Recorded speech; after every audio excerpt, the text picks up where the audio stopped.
Hello, and welcome to Interdependent Study, our podcast where we engage in the learning and unlearning work for social justice and collective liberation. I'm Aaron. And if you're Aaron, I'm Damien. Thank you so much for joining us today. That's correct. Very good. For those new to our podcast, Interdependent Study is meant to be a space and community for folks who believe in and want to do the work for social justice. Each week, we bring something new to the table and discuss our thoughts and feelings about it through the lenses of who we are and where we can go for a more just society. And we want Interdependent Study to be a space where we're always learning with one another. And Damien, you're up this week. So what are you bringing to the table today? Yes. So I have brought a couple of articles to the table for us today.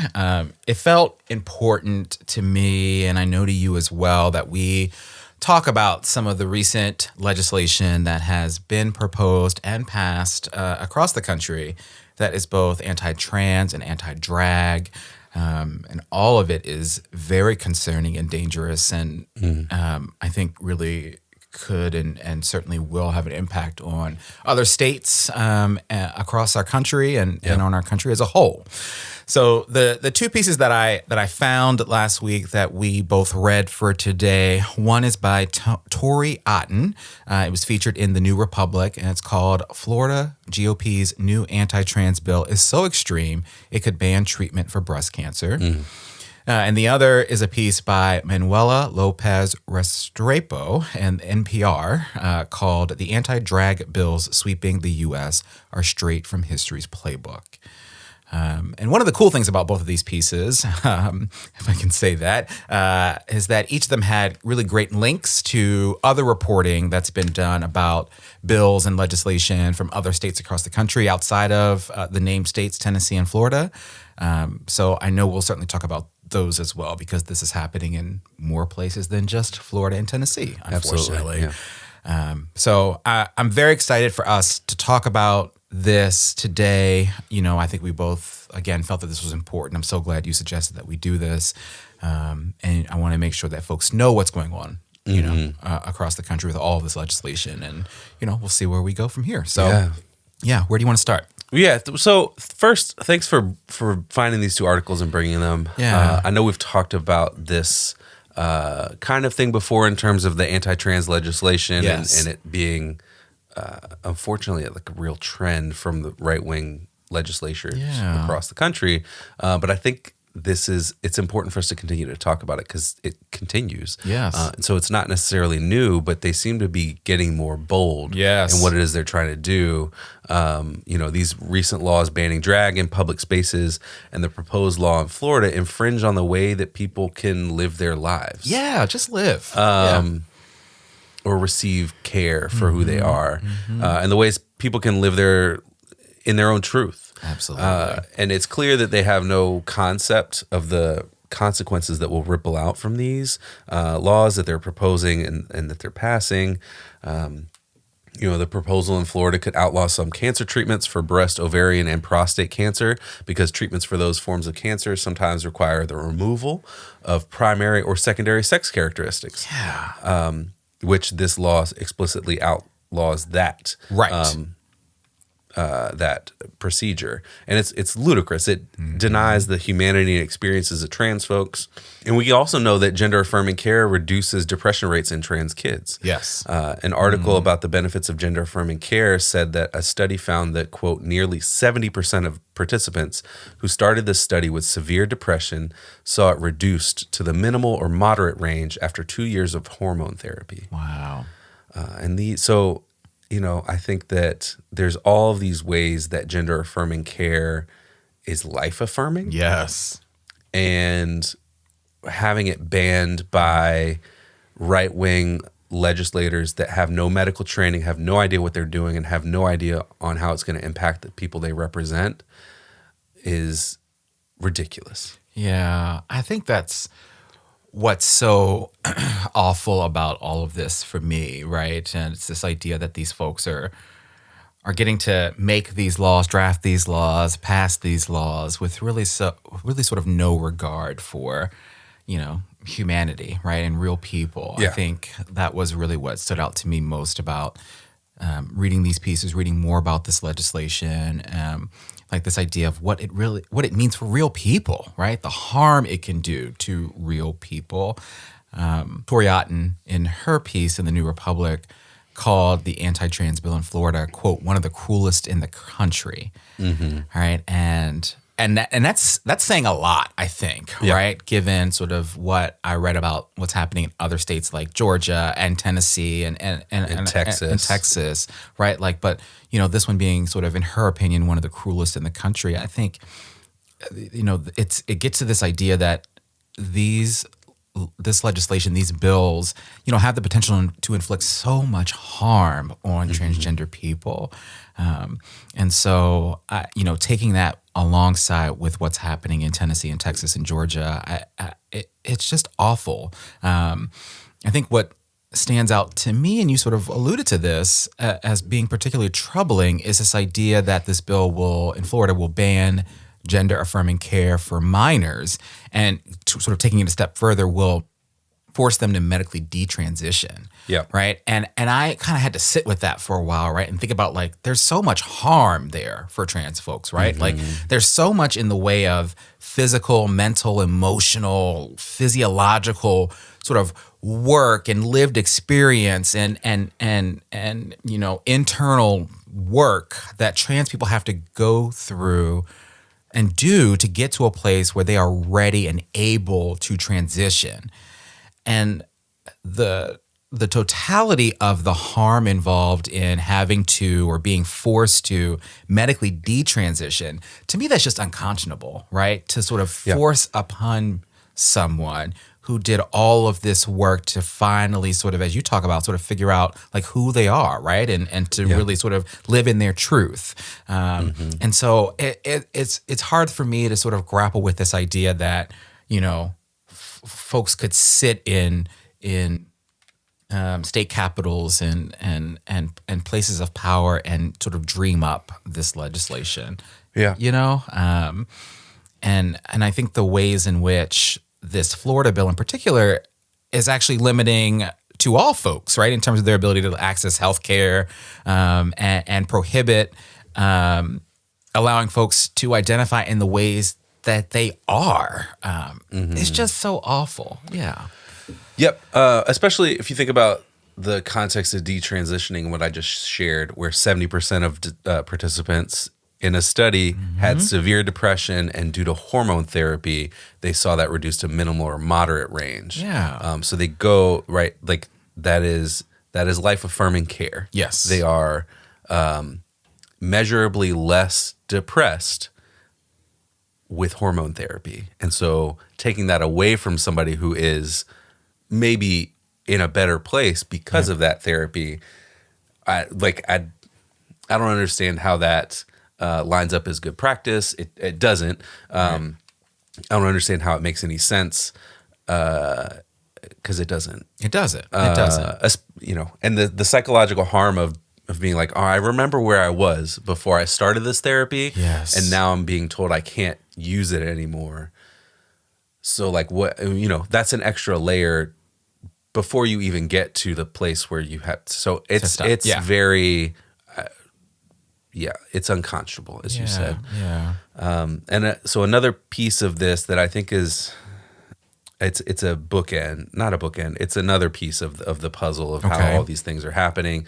It's an added layer, is vigilante violence that is paired with these laws. Right wingers show up at drag events or hospitals, who administer gender-affirming care and threaten the people there. Yeah. So I read an article on the New Republic from back in September 2022. It was linked in one of the articles we read.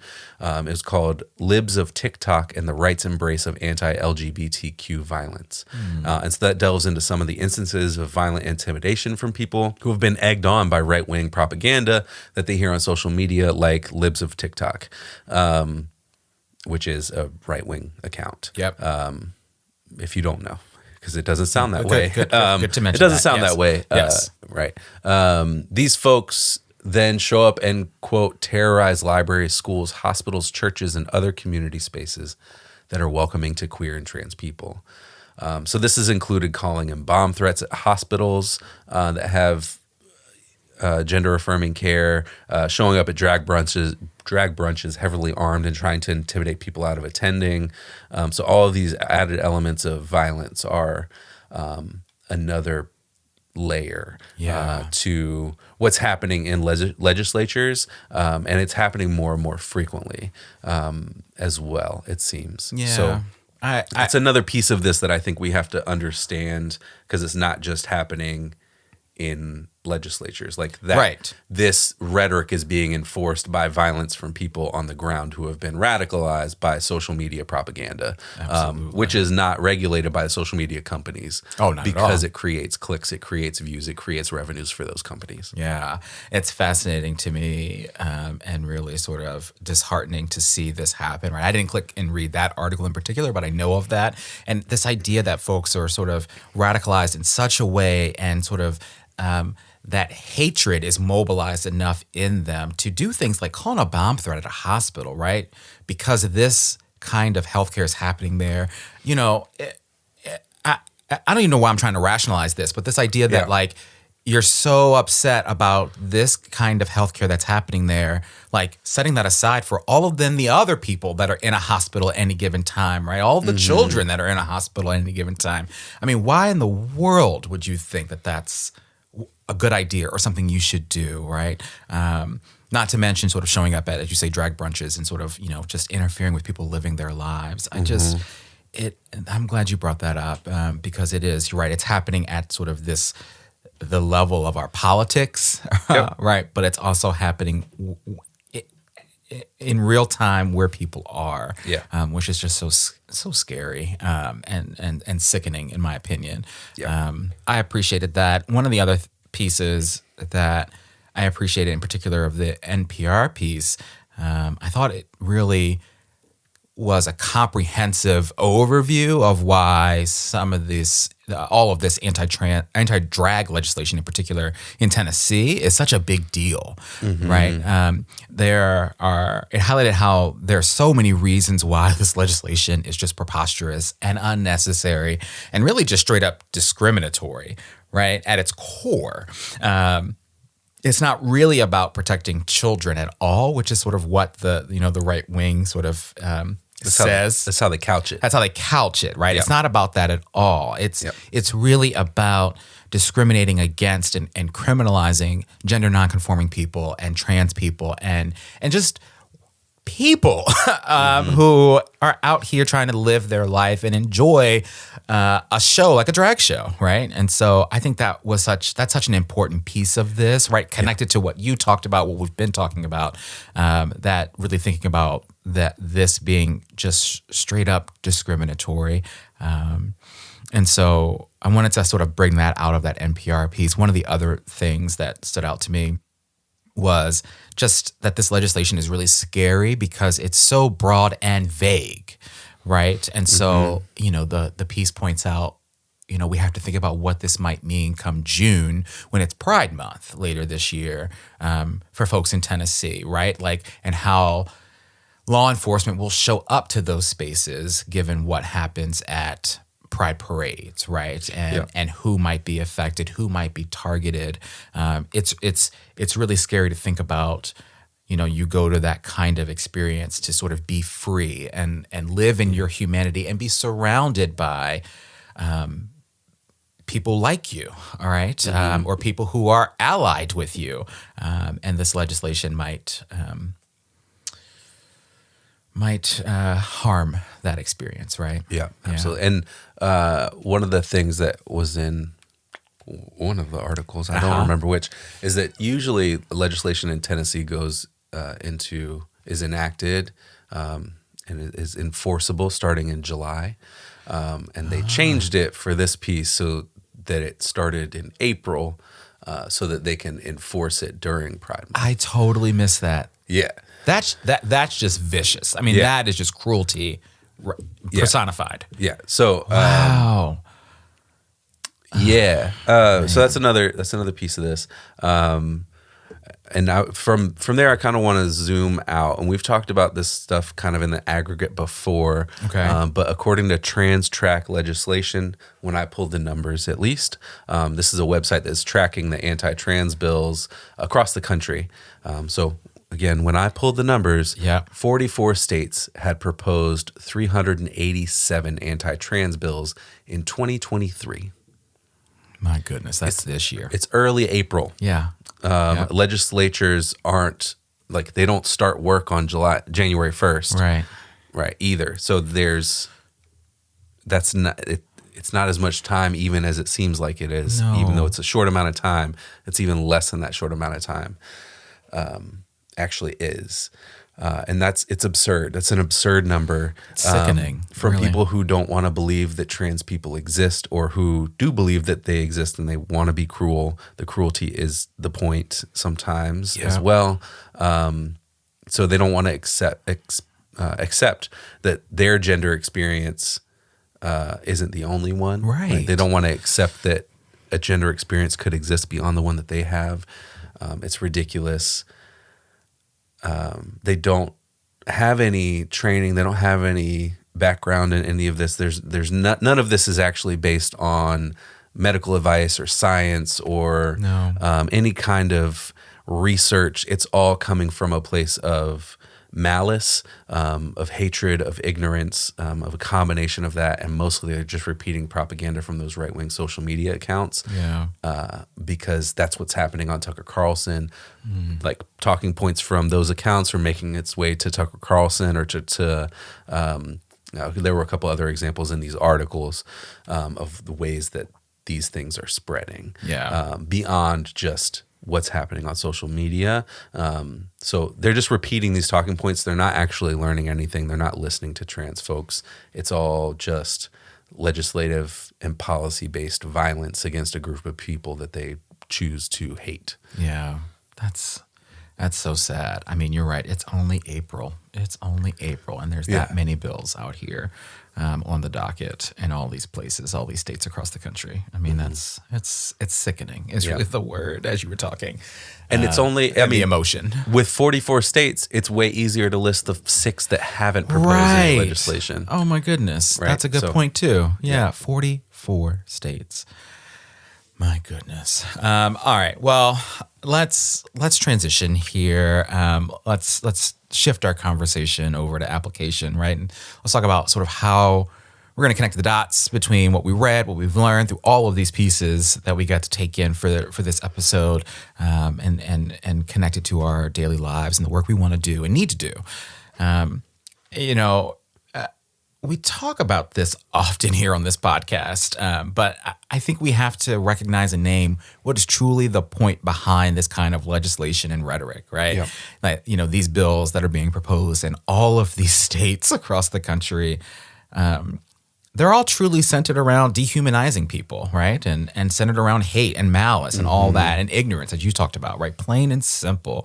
And so one of the quotes that I electronically highlighted over and over again was in the New Republic piece. And I think it's just sort of spot on the application for me.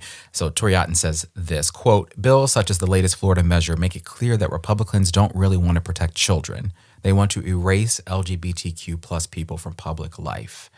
Gender-affirming care decreases the amount of depression and anxiety that trans people and non-binary teenagers feel, and it makes them less likely to consider suicide. Instead, lawmakers are criminalizing LGBTQ plus people of all ages and putting them at risk of real harm," right? And so, we have to see this for what it actually is, right? And to name what it is and to be able to and to fight against it. So I appreciated that quote. It connects to so much of what we've talked about. And it's upsetting. Yeah. My application is similar, I think. It's a quote from Harry Seaton, who works at the ACLU of Tennessee. Okay. So Harry was talking about the Tennessee legislation that we mentioned. And they said, "It's this subtle and sinister way to further criminalize just being trans." This is the Tennessee law that outlaws drag performance. Right. I think this concept of criminalizing people is what is important. Yes. From that. Yes. We have to recognize the ways that trans people are being criminalized because it won't stop there. Yes. It didn't There it start is. here either. Yes. As we think about the ways that necropolitics works to bring it back. There it is. the state choosing who gets to live and who gets to die based on policy decisions like this, I think it's important for us to know. It's important for us to recognize. And it's part of that is choosing who gets to be criminalized, right? Yeah. And so there's a long history of criminalizing people in the United States, and this is connected to all of that.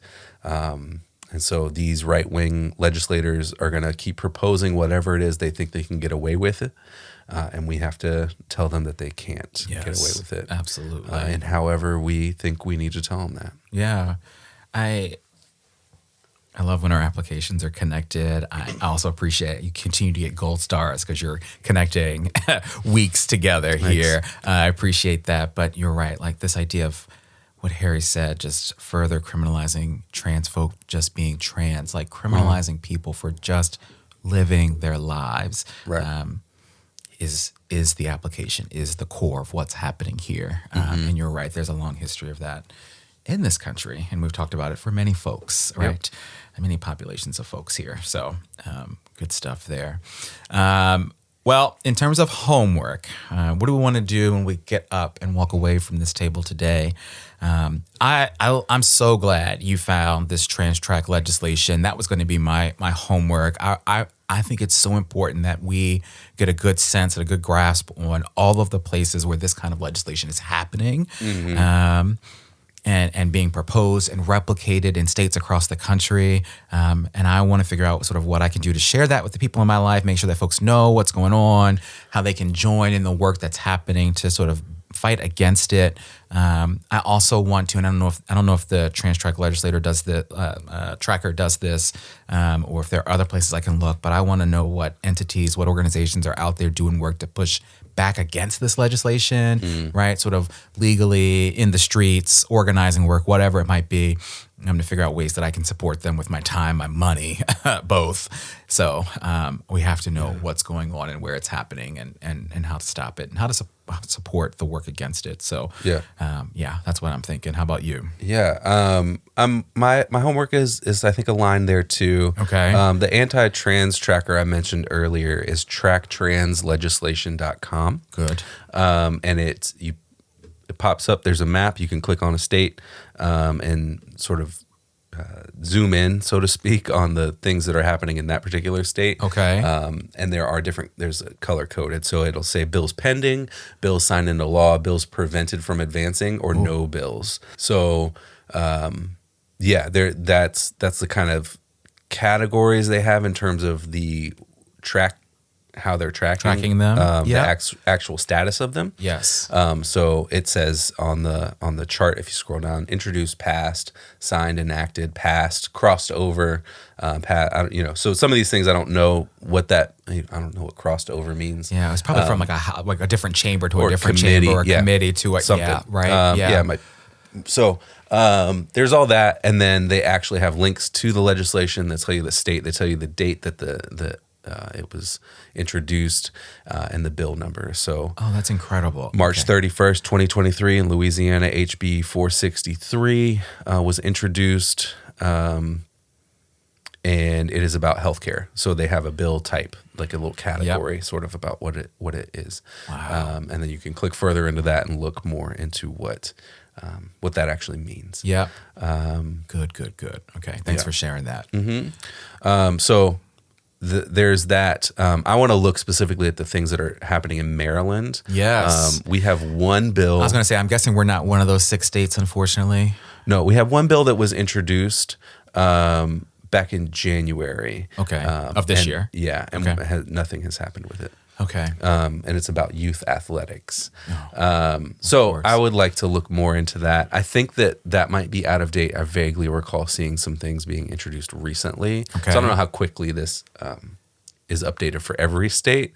That Louisiana thing was from the other day. Right. But I don't know when the last time they looked at Maryland was, because I think there's a little bit more happening than this bill from January 26th. Okay. So I would like to look into what's happening in Maryland, get an idea of who's supporting that, who's proposing that, and then being somebody who lives in this state, reaching out to them, reaching out to their office and letting them know that it's not acceptable and that they need to stop it. Not up in They need to here. withdraw. They need to do anything else because none of this is going to be helpful. No, Yeah. no, absolutely. I think some other homework is finding ways, like you said, there are organizations that are fighting against this stuff. There are also organizations that are promoting positive legislation that would protect, like sort of codify trans rights. Yes. And so that would also be an added element to homework for us here, but for anybody listening too, like checking out what's happening in your state and how you can support sort of the progressive movement towards rights being codified for people. Absolutely. I love that. Very good. All right. So we got a lot of good homework to do, really important homework to do here. I love it. All right, my friend, you are up next time in our next episode. What are you bringing to the table? Yeah, I'm bringing a toolkit called In Our Own Hands. Okay. It's by Rania El Mugamar. And it's all about talking to children about abolition and transformative justice. Ooh. So it includes some activities that have questions about reconsidering police and prisons, punishment versus consequences, community safety, and more. There's a lot of great stuff in here to talk about. And while it's geared toward and specifically made for kids and for adults to have conversations with kids to introduce these topics to children, it seems like it'd be great for some of the grown-ups in our lives too, just as an entryway into how do you begin that conversation. I think that's what this person who created it has in mind. I love that. For that. So I haven't read through a ton of it yet, but I've gotten started with it, and it's really, I think, a really great toolkit.